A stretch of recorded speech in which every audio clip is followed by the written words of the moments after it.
So I'm going to begin now. Hello to everyone and welcome to tonight's Cooperation Live event.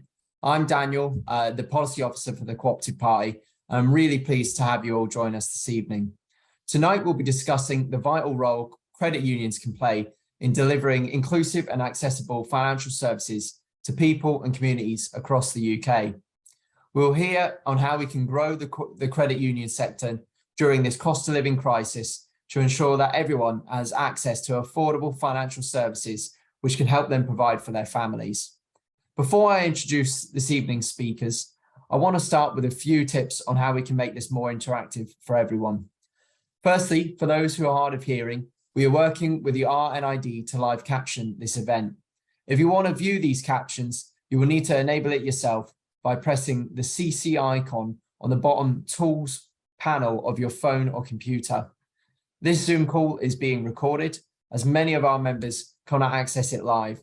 We will make sure it is available on the Co-operative Party's YouTube channel. So if you don't want your image seen at all, please remove yourself from video and just go to audio. In order to prevent disruptions, only those speaking this evening will have their sound enabled. After we've heard from tonight's speakers, we will hold a Q&A session as usual. And there are two ways for how you can ask a question. The first is by posting any question or comment you may have in the chat box, and we'll pick them up. And the second is by raising your virtual hand, and we'll come to you when it's your turn to speak. Finally, I just want to remind everyone to bear in mind the cooperative values and principles when contributing, and make sure all our members feel welcome, safe, and respected. Now, I'd like to introduce our two speakers for this evening. First, starting off with Claire Rowntree, the Deputy Leader and Clean Green City Portfolio Holder for the Sunderland City Council. And then second, Mukesh Malhotra, the Chair of the Thamesbank Credit Union. So first and foremost, I'll pass over to Claire.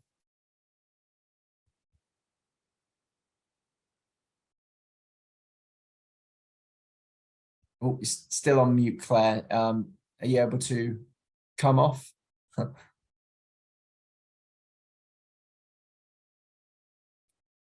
Can you hear me now?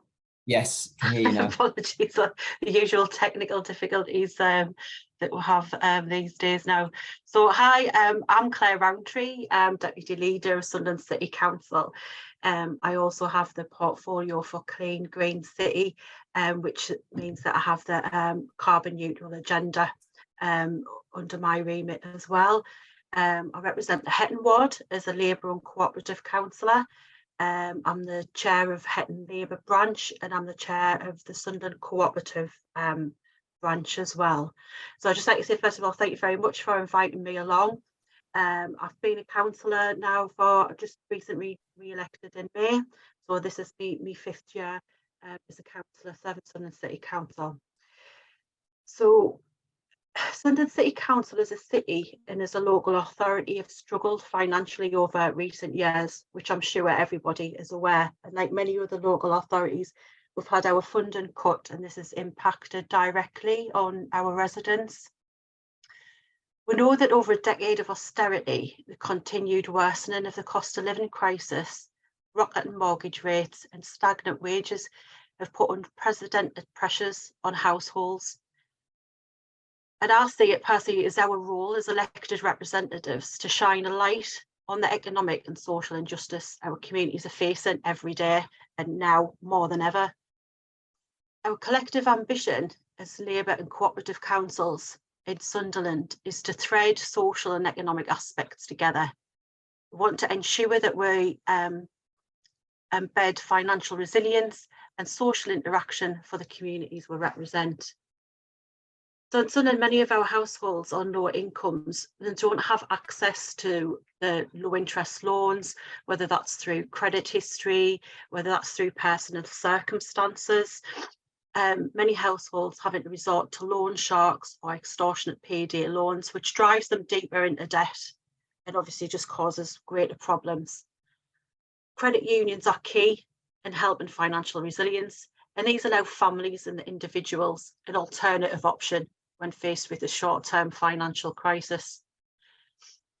Prior to our current credit union, MoneyWise, a number of neighbourhood credit unions were set up in the 1980s in Sunderland. Since the 1980s, we've had forms of credit unions in the Sunderland area. Some good examples of this, if you want to kind of look them up, is the Southwick and Red House credit unions. And these were actually run very successfully by volunteers for a number of years. But then branching off from that expansion, the council looked to bring all these together and formed what was called the Wearside First Credit Union, which some people might remember if you've been around at Sunderland at that time. This actually had paid staff, and it had a shop front near the railway station. And it's this latter point that caused, unfortunately, its demise, as because of the long lease, they were unable to afford the payments and it had to be wound up.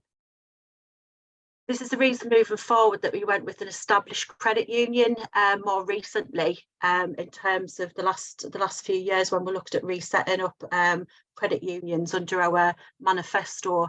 We looked at already established credit unions, so as not to look at kind of making the same mistakes that have been made in the past.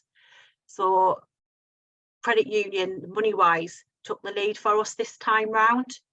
But initially what we did is we just rolled it out to council employees, and then we did what we did then was run a programme of running it out across the city. So a key pledge as well in our People's Manifesto is for an inclusive economy, and credit unions form part of this. An inclusive economy means keeping Sunderland wealth local, getting more from the social value, building a democratic and community focused economy, being on the side of Sunderland workers and ensuring fair pay. In real terms, this has meant more local firms winning contracts, increasing their security and thereby any local employees. Our drive for the real living wage as a council and now with partners as a city means a rate of pay based on real need to live and not just to exist. Many of you will be aware that we formally became a real living wage city just last week. Our community wealth charter for partners, staff wellbeing, the real living wage being part of this, will be rolled out to the local small and medium enterprise sector, again as part of the drive to ensure financial resilience. We have extended these principles into community projects, with neighbourhoods coming together on local projects ranging from the Downhill Pond Group through to the Elmore project. Communities have worked hand in hand with councillors to create social enterprise, increase employment and to boost the local economy. In the round, credit unions must be seen as part of this wider project and the striving for true economic and social justice. Real success is not based upon just survival of the credit union, but the real difference it is making as part of that bigger picture. It's important to say that at the core of this change and the demand for better for our communities is a commitment to genuine sustainability and an unyielding political will. In essence, you are the real catalyst for the change. Thank you. Thank you very much, Claire. That was really a good insight into what you are doing up in Sunderland. Now I'm going to pass over to Mukesh to do his initial presentation, and then we'll open up to the floor for a Q&A with everyone. Okay. Good evening, everybody. My name is Mukesh Malhotra. I'm currently the chair of a credit union. It's in London and it covers the London boroughs of Ealing, Hounslow, Richmond, Kingston, Wandsworth, and a nice bit called Staines upon Thames, as it's in a place called Spelthorne in the west of London. We originally started back in 2005, just like Claire talked about, that the local authority actually provided us with the seedling funding to get the credit union off the ground. We've grown slowly, and we've grown into other boroughs because there was a need seen by those local authorities. We're not as big as most people think we are, but we do provide a service for the general community. Now, it's really important because The local authority has actually been trying now, because of the crisis in terms of the cost of living, and then we've had COVID. During the 3 years since COVID came along, we've been supporting the community in different ways. One of those was to actually provide loans to key workers. So whoever came under the government's key workers list, they were able to get up to £1,000 for the sum of 1%. Can you imagine that? Nobody would give that, but we as a credit union did that. The other thing we started to notice was that there were a number of care workers and other individuals whose life really needed a vehicle or something to do with transportation, whether it was an electric bike or a car. And so we then thought about, we can't offer car loans, but we will offer transport loans. That way it gives us flexibility to actually help people. The principle behind all of this are based around the cooperative movement. Now, I've been a member of the co-op since I was a wee lad, and I still am, and it still says co-op if you sliced and diced me in half. And that's one of the reasons why I became part of the credit union, is that all the principles were actually being carried out by the credit union movement. Okay, I started as a member, but it's really important that a credit union is only as good as its members and the people who volunteer to go and sit on the board, because the credit union is owned by its members. Many people think, oh, it's just especially with our brand, it's called Thamesbank. The only reason why it's called Thamesbank is because the boroughs which were north and south of the river went, and the River Thames went through it all the way from Staines up to Wandsworth. And that's the reason why it's called Thamesbank, for no other reason. The word bank doesn't mean that we're a financial institution in the context of Barclays or NatWest or somebody like that. When I was asked to come along to talk about this, the cost of living crisis is really causing a lot of problems. And at the moment, one of the things which is coming through very strongly is bullying. Would you believe in this world, bullying? There are things called loan sharks out there, people who will lend you money at extortionate rates and then come round and promise to break your knees or whatever. Do you remember that expression, take the kneecaps out? Those people still exist. And one of the things we've been able to do, working with the local authority and with an organization called Stop Loan Sharks, has been able to provide loans at very much proper rates, rather than what you see on the TV, where if you read the fine print, sometimes it's 999% if such a value existed. One of the key things is that we were able to provide loans at much more lower preferential rates. We are prevented by law not to charge more than 40-odd%.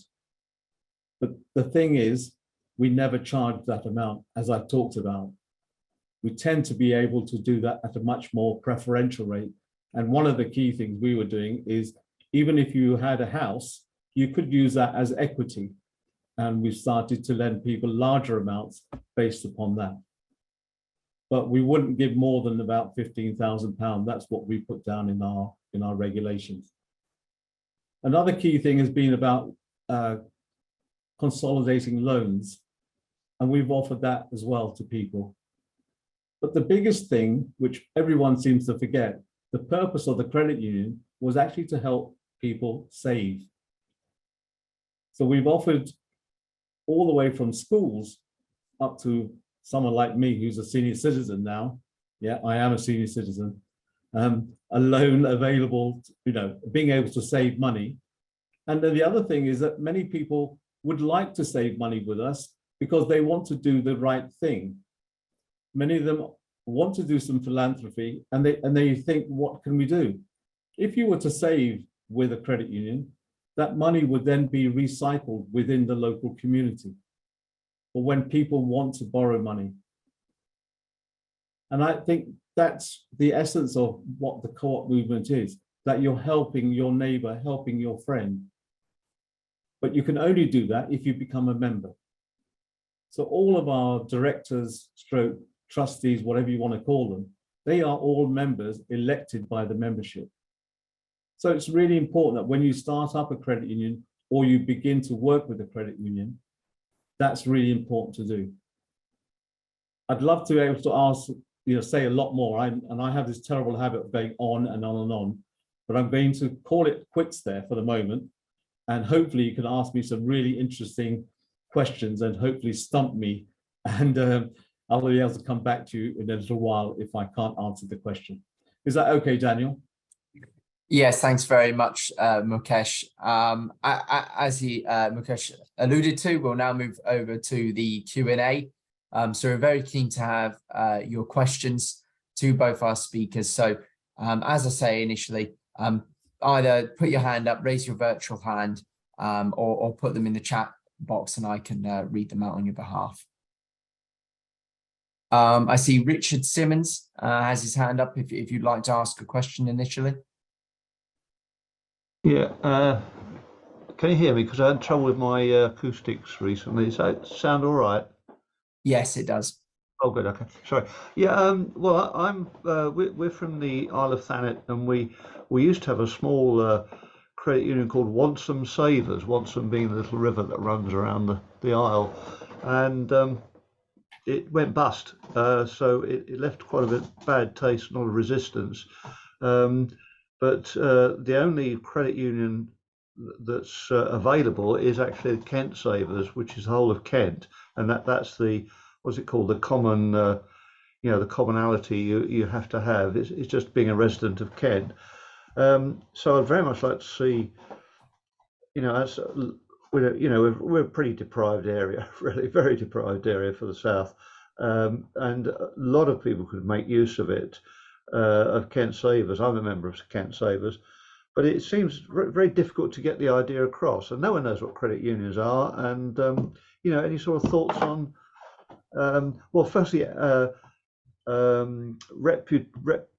reputation and dependability is one, and then how to actually get them used by the people that need them. That's the second thing. Thanks. Thanks, Richard. Just before I pass back over to the speakers, I'll just take two more. I think the best way of doing this is by taking groups of three and then putting them to the speakers so we can get through as many questions as possible. So I think next up was Joyce, and then I have Dave, and then we'll pass back to the speakers initially. So Joyce, did you want to come in? Thank you very much. I'm phoning from Scotland, and I've got two items I want to mention. Firstly, a general item that under the Treaty of the United Kingdom is little known that under Article 4, all rights and freedoms applying to people in one part, because it was a partnership of two parts, are to be extended to the other. And that creates a mechanism whereby best practice in either part of the United Kingdom can be driven forward. And I'd like you to consider that. Within that setup, we had a situation in the 1990s where the old Scots law, now this existed for hundreds of years and is still part of United Kingdom law, we had usury law, and that was to protect against unfair interest rates and the loan sharks. Thatcher removed it instead of being used as a driver for better practices across the UK. And that's something that the Co-op Party and the Co-op movement can consider. A third point, or the second main point that I'd like to mention, is we've seen all of the Bitcoin activities happening, and we know about the tulip currencies and everything else. Just now we've got a situation where huge swathes of communities and of small businesses are rich in their social economic contribution asset, but they're weak in their cash asset. Is it time to introduce a new currency based on your social economic contribution and wealth? And if so, what form might it take, and how would it interface with the world of cash? Thank you. Thank you, Joyce. I'll pass over to Dave and then we'll go back to our speakers. Thank you. My question is very similar to that Richard raised from Thanet, I think it was, North Kent. I'm from Southampton. We did have a credit union, but it struggled for many years and had to close a couple of years back. So one of our key armories in the defence against loan sharks is been taken away. I'd like to see how it can be resurrected and how we can attract the volume of investment from potential savers and what ideas from elsewhere, because I think we need to revive it. I think the previous one there was very dependent on well-meaning faith-based organisations, but as that model started to dwindle, it was hard to replicate. I also think, you know, to what extent is there power outside of faith through the co-op movement, through the trade unions, who might be able to create the kind of critical levels of investment, i.e. through savings, to enable a meaningful credit union to be set up that will be which can be used. My suspicion is that the loan sharks are out there are probably ahead of the curve on so many instances, and even people that might be tempted to use a credit union, we'd need to find ways of getting to them before the loan sharks do. So anyway, I'd be really interested to hear from thoughts of others about what might work to help revive and establish a new credit union here in Southampton and the surrounding area. Thank you. Thank you, Dave. I'll pass back to Mukesh and Claire now. So I don't know if Mukesh, if you want to start, and then I'll go over to Claire. Yeah, I actually started the initiative about the Stop Loan Sharks. If any of you get a chance to, after this session, actually go on the internet and look up Stop Loan Sharks, and you'll see that there's quite a huge initiative about that. And the reason why I brought it up was the fact that many estates, and I don't want to put anybody down, but the significant number of loan sharks has grown exponentially during this past 3 years, not just because of COVID, but also because of the crisis which we're having at the moment. The way we've tried to do this is to actually help people in terms of, some of you will probably be familiar with child benefits. What we've done is actually try and enable individuals, whether they're male or female, if they are looking after the child benefit, we open an account for them, and that is treated as an income. And their child benefit loan will go directly into their savings account. Yeah. The advantage of that is in that they can demonstrate that they have a regular income. Mm-hmm. What parents do find is that when it's like the end of term or the summer break or Christmas, that's when they need help. And that's when they go to the loan sharks. Whereas if they put their child benefit loan into a savings account, they can withdraw the funds. We've given them an ATM card to be able to take the money out. But we've also enabled them that if they need the extra funding, say £100 or £200, they can take that from the credit union at a much preferential rate rather than the 1,000%. Because even if you watch the TV, I call some of those people, like when Wonga was around, legal loan sharks. They were legalized loan sharks, simple as that. And even now when they're advertising, oh, borrow some money from us, it's only going to cost you £5, right? They haven't actually demonstrated how they're doing that. So that's the loan shark side of things. But if you're going to start a credit union, you know, there are some pros and cons behind it.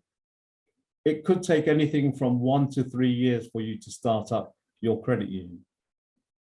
What we've done is that we've helped the other authorities to grow, but we've also entered into having what I call corporate partners.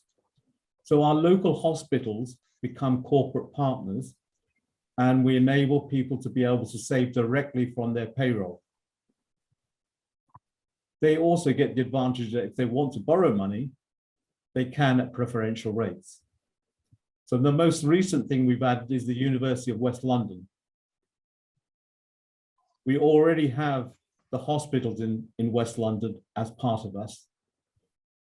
But if you were going to start something, I think, you know, you've got to look at the opportunities of where you might be able to do some of this activity. Also, it takes manpower. And do you want to be handling cash? Handling cash is expensive. So you might want to think about talking to, like, for example, you talked about Southampton, creating something called a community bank, which is another name for the credit union, but it actually helps in terms of people's mindsets. And you may have a larger credit union, which could be the parent, and the community bank could be the child. That way you get the protection from the Bank of England, because all credit unions have to be approved by the PRA and the FCA. For myself, I'm registered and I'm held accountable for the credit union. I get paid zero. The director of Barclays Bank may get millions of pounds, but I'm doing the same functionality and I'm held accountable the same way. But that's another story. I hope I've tried to answer a couple of the points which have been raised, but I'm happy to come back again. I'll let Claire, perhaps you might want to be able to come in on some of those points. Is that right, Daniel? Yeah, absolutely. Claire, if you wanted to come in. I think I'm sort of picking up from the three questions. I think there seems to be an overarching theme of kind of thinking differently about the economy and how we get the community to buy into that. And that's done through sort of hard work, but you know, us being the instigators of that. And it's about, in terms of campaigning, it's about going on the doorstep and talking about these things that matter. And what matters most to people, if you talk them on the doorstep, is the community. And if we start thinking about the community differently, and when I think about things like borrowing money, credit unions maintain the wealth within the communities that hold them. You know, that you haven't got a big lender coming in and extracting that wealth out for that, you know, whatever rate. It's run by the community, for the community, and it enables and empowers the community. So that's part of that sort of different way about thinking about wealth. So if we think about sort of maintaining wealth in the community, you look at sort of things like the Preston model and a lot of things that we're doing in Sunderland around community wealth. It's about people respond best when they can kind of see it and believe it. So once you get projects off the ground and show them that the work and the benefit it brings to the community and the social value, you're much more likely to get that buy-in from them, and people realise that those successes empowers them to take ownership as well. So you can sort of work with the community group to sort of support and advise them, like Mukesh has talked about, because he's got a much more technical knowledge than I could ever wish to have around it. But you know, so somebody like us could go along to a community meeting and we could kind of lay the groundwork for them. But then it kind of passes over the community to take the real ownership over that. So it's about kind of convincing people and showing people that there is alternative ways to think about the money in the community. And that is hard, but it's getting easier because more and more communities and local authorities are using that different sort of model. So, you know, if you talk to any community groups, there's loads of different examples, especially from the Preston model and you know, the things that Mukesh is talking about, you know, that show people that it can be done. And once people realise the benefits, if you look at, and then from out of there, you can create things like social enterprises that bring business and jobs to the area. For example, in Sunderland, we've got the Elmore project, which started off as it was a golf course on a former colliery site that they couldn't afford to run it anymore. So what we did was we basically asked the council if we could have an attempt at taking over the site and turn it into an eco park. So we managed to get some funding to get that off the ground. But what we did is we invited the whole community in to play a part of it and have their say and to be active in that. And now we're about to open in the spring, and we've created about 10 jobs within that. and as well, it's to encourage people into the park and bring their own money into, you know, to spend the money within the community. So I think in the round, it's kind of thinking about differently about the economy and starting like with the community. And I think that's the key thing, because once you get that buy-in, everything else will flow. If anybody wants to kind of come back to us on that at a different point, I'm happy for you to get in touch with us and give you some examples of what we've done at Elmore and places like that. Yeah, just Thanks. to help Daniel, there's another point I want to put across about starting up a credit union. Really, you know, you've got to be thinking that someone mentioned that we've lost our reputation and things like that. I think perhaps the thing to remember is that no credit union can actually go bust in the sense of the word, because you're protected under the law. What would happen is that another neighboring credit union would actually come in and take over that area. So for example, like where we are in West London, we've got 4 boroughs we're looking after, but we're competing with 30 other credit unions in London. You know, that's how high density it is. And sometimes we actually think, should we do some mergers or acquisitions? It sounds like big boys games, but it is one thing to think about. And I'm thinking about the Kent example.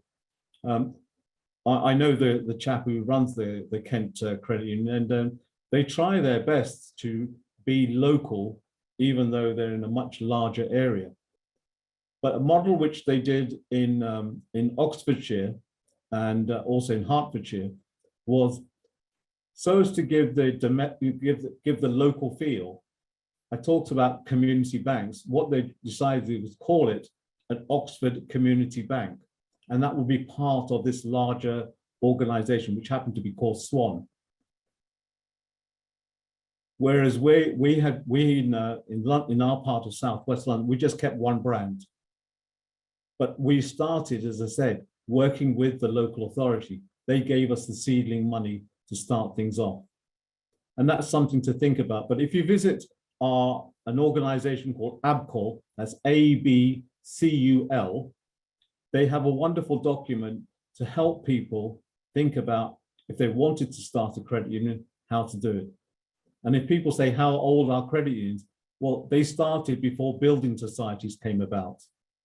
Building societies were there to help people buy buildings. The credit unions were there so that people could pool their money to do other things. And as far as Scotland's concerned, they've got a tremendous record on credit unions. And that's mostly because people have actually worked hard and they know the value of, you know, historically what credit unions have done. And that's the message when I was a speaker in the summer. The one thing that came across was that members of the co-op themselves were not members of a credit union. And the first thing when I did my speech, people said, I think I'm going to go and join my local credit union. And I said, why don't you also become a member of the board so that you can give your kind of strength and values to them as well, so as to keep the credit union running. Sorry, Daniel, back to you. Thanks very much, Mukesh. We'll just take a second round of questions now. So I see Cynthia has got her hand up if you'd like to ask a question. And please, everyone else who's got a question, do put your hands up or put it in the chat.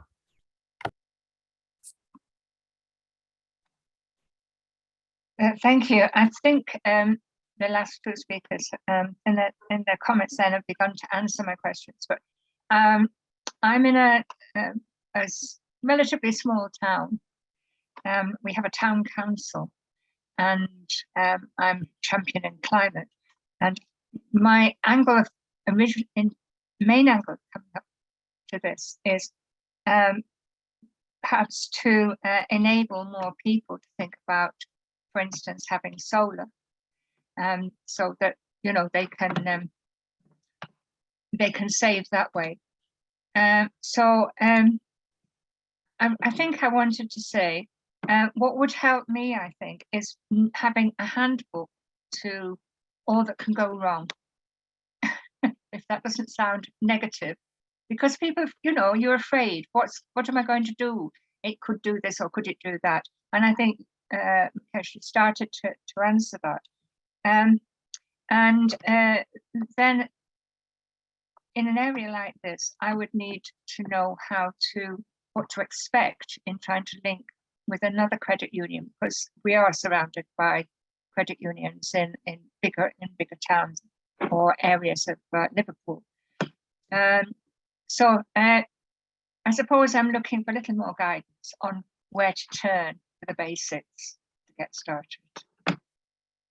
Thank you, Cynthia. I see Janice. I'll go to Janice, but then I know Joyce has asked a few questions in the chat to me, but I'll invite yourself, Joyce, to ask them to the audience, if that's okay as well.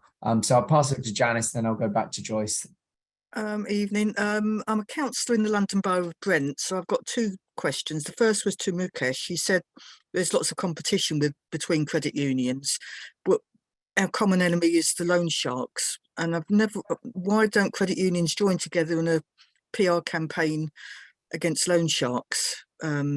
Because they'd have more resources. And my second question, many councils have, well, in Brent we call it the resident support fund, so that people who have got debt and other things come to the council and we write off their debt, etc. And the credit unions are the next step. But what can I do to persuade the council that really it should be the other way round? You know, because credit unions recycle money, whereas a support fund, once you've paid off a debt, it's gone. But they seem to just want to give out charity in many ways. So how do I get the thinking reversed? Thank you, Janice. I'll pass over to Joyce, then we'll go back to our speakers.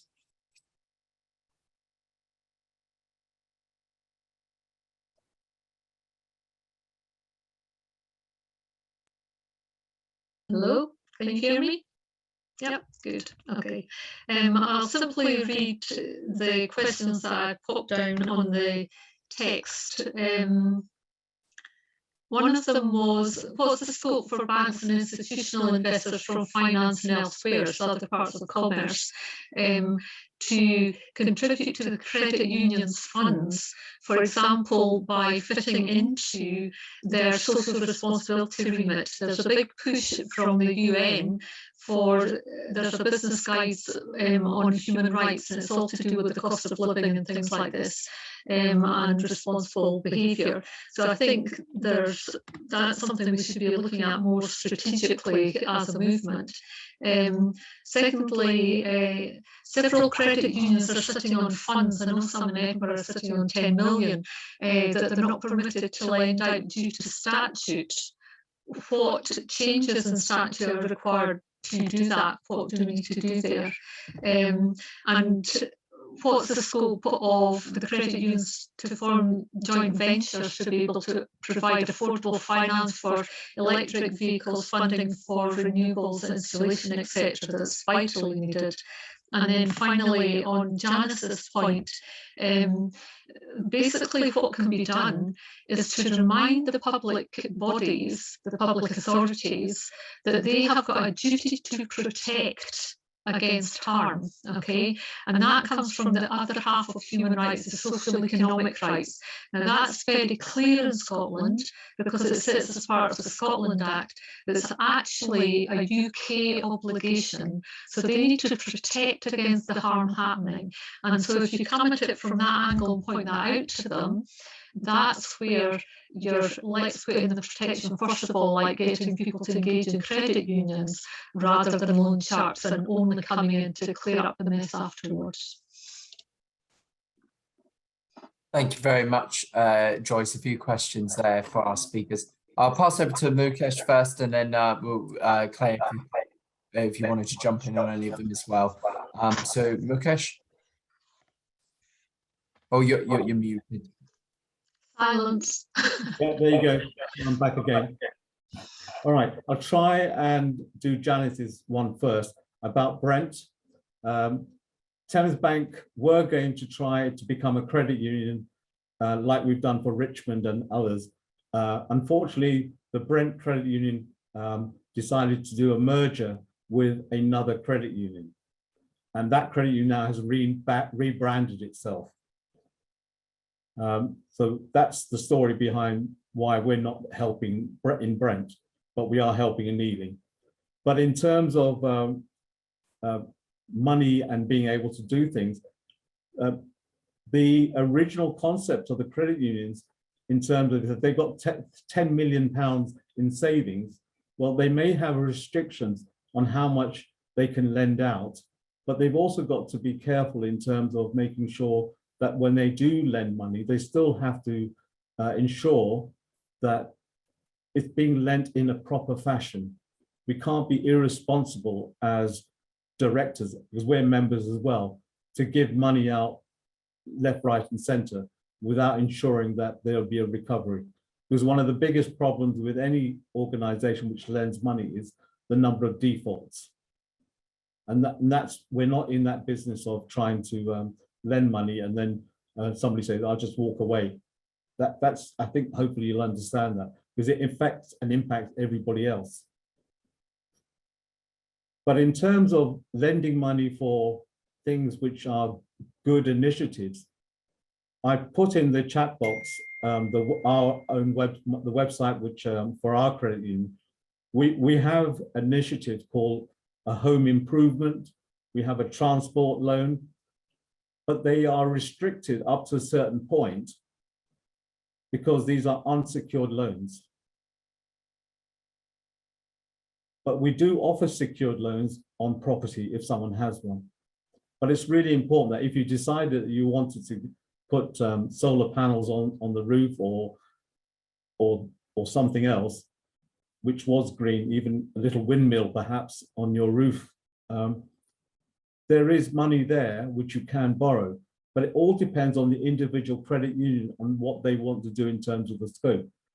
Our particular credit union, Thamesbank, has got a much wider scope. We've gone with what our local folks have wanted. Many of them did want us to give specifically car loans.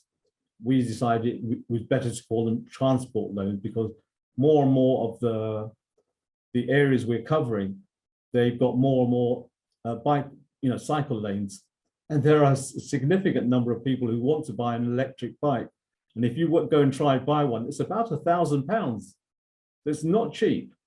So it's important that people understand that. I've covered a couple of the questions.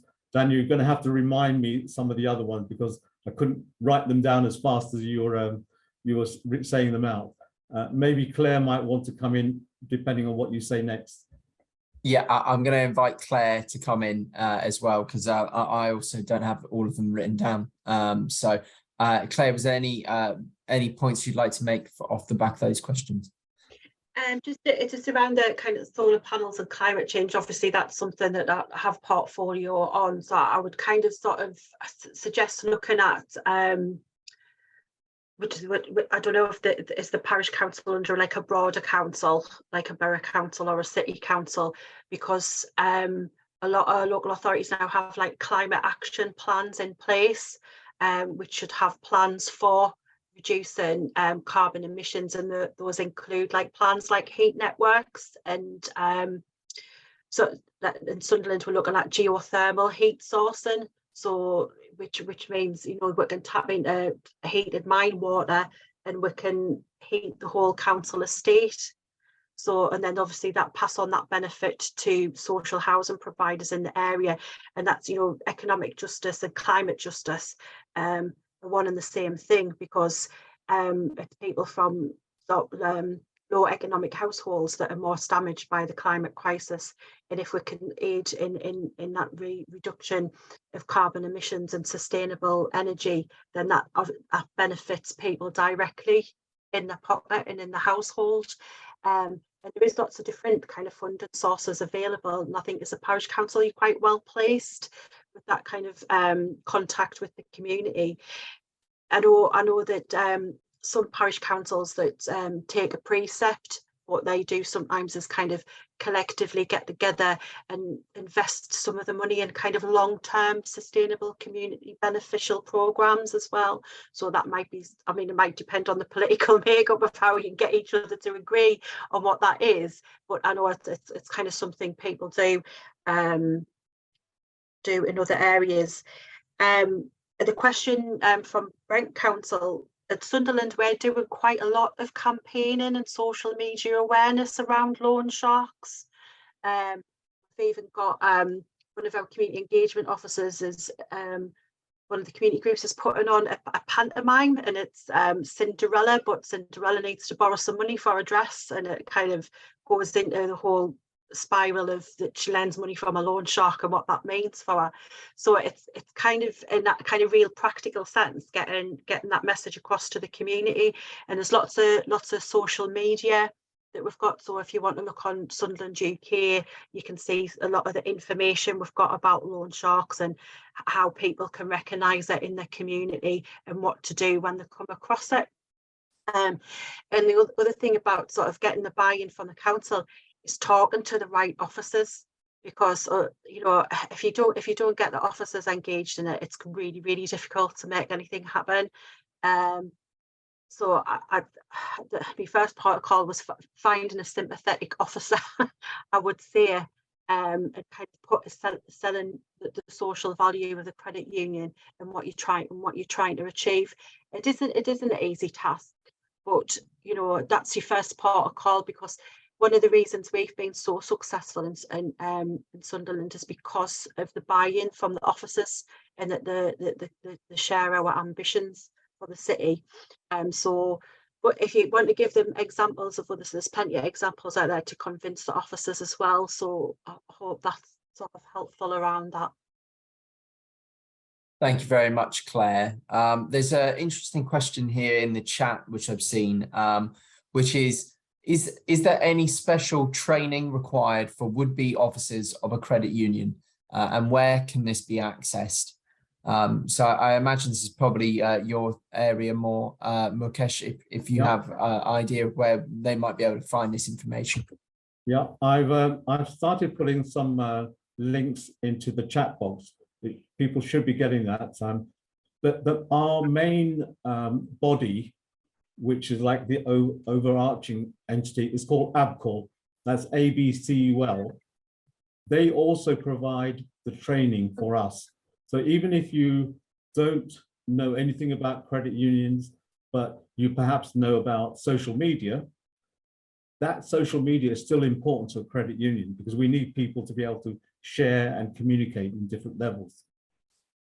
You'll find little training courses which are about like 30-minute CBTs and online courses, and your credit union normally is enrolled into that, and each of the members is entitled to go and have that training. It normally costs about £50 a year, but for £50 you get an awful lot of training, and you get accreditation, which will build up into units, which will then you can use elsewhere. So that's the training aspect. My background is that I was an auditor, would you believe, and in IT. So two of the black arts, but I knew very little about social media.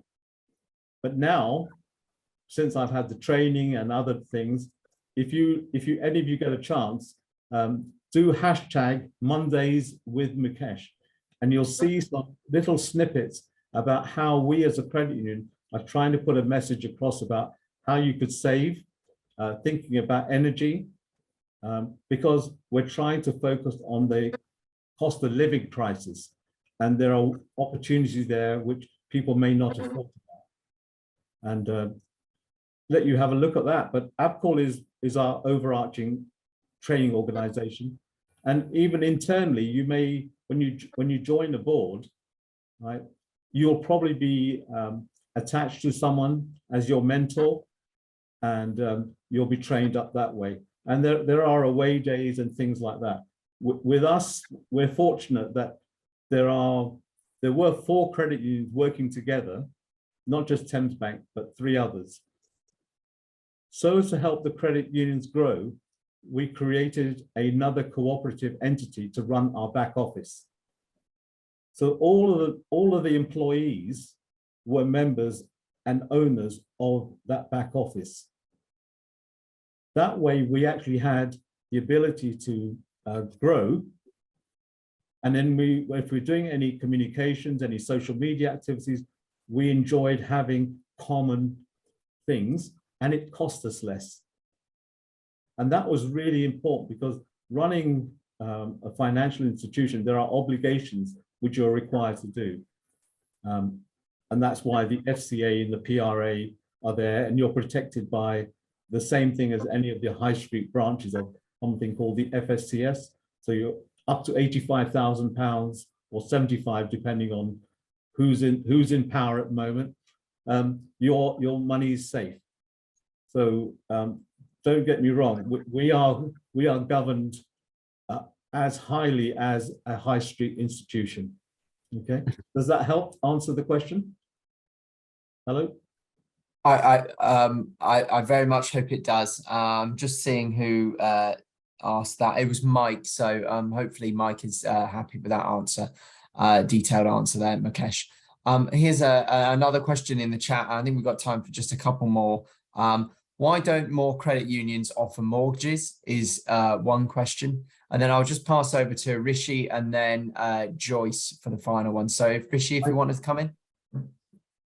Yeah, hi. I just wanted to ask, what policies could Labour or Labour and Co-operative candidates in the future adopt to support the uptake of credit unions, ahead of the election, or ahead of elections in the future? Sort of big macro policies, just that you think the 2 or 3 big ideas are that the government is missing to support the uptake of credit unions. Thank you. I'm sure Claire and I can answer that. My first answer is, like we are, I'm a former councillor, by the way, and a former in the mayoral office, etc. We all used to have to be members of some sort of trade union if you became a councillor. I also was a member of my cooperative, and I was a member of my local credit union. Why don't we get the councillors to become members of a credit union? That way, the initiative is already instigated, and you can demonstrate at the doorstep some of the values which we as cooperatives do as a day-to-day activity. So I think personally, like we do with trade unions, we should do the same with credit unions. Our members should be coming from the cooperative movement. Claire, what do you think? Yeah, I absolutely agree with what you're saying there. I think it's it's one thing to think nationally, but it's also about thinking locally, because you know your community better than anybody else at the end of the day. And really sort of our move as the Labour group was to look at specifically at Sunderland what we needed to produce as a local manifesto. And you can see that online, and you can see that economic justice and that localised economy is really, really strong. And that got us a lot of support from that, because it was really important for people to see that, because for far too long in cities like ours, we've had big companies come in, extract the wealth, and everything we've been through in the fall of our industries. It's about, I think it's really important to kind of think locally. And I don't know if you've got like local Labour and cooperative councillors that you can work with proactively to put together a local manifesto. I know we do like so much work on that at Sunderland Cooperative, and I'm sure we can organise something where you could like come along to that, and you could sort of join us for a chat around that. But I think it's important to keep locally, because I think when you're thinking about, yes, there's the general policy of economic social justice, but how that practically falls out, it really depends on the community that you live in, because communities have different needs, and you're really best placed to identify what's going to work best, and then transfer that into a manifesto. A local manifesto would be my first suggestion. Thank you very much, Claire.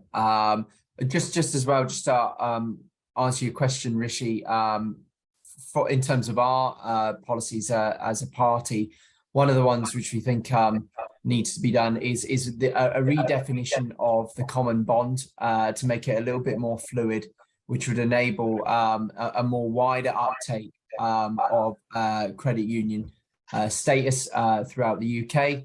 Another one off the top of my head is having a kind of auto enrolment of public sector workers into credit unions, and so that would considerably increase the amount of people using credit union activity. And then finally would be an update of the regulation and the legislative framework for credit unions. There's actually been very little update of that for many decades, and I think it's a long overdue a modernisation under the next Labour government. For example, I know this is not exactly credit unions, but we've not had a building society established for about 40 plus years. And so we'll need to make sure that there's an ability to establish new credit unions and also building societies as well. And I just see, Mukesh, you've got your hand up there. I think the other question part I didn't answer was about why can't we offer mortgages? The current legislation prevents us from doing that. If we were a credit union in the United States, ever since the savings and loans organizations collapsed, it's been the credit unions who have been doing a much more admirable job. And people have just treat the credit unions just as a bank, as a financial institution. They can, I know for a fact that my own cousin, they live in Atlanta. One of them has his mortgage with the credit union. He runs his bank account through the credit union. He has a debit card and a credit card, and he runs everything through the credit union because it's a mutual entity.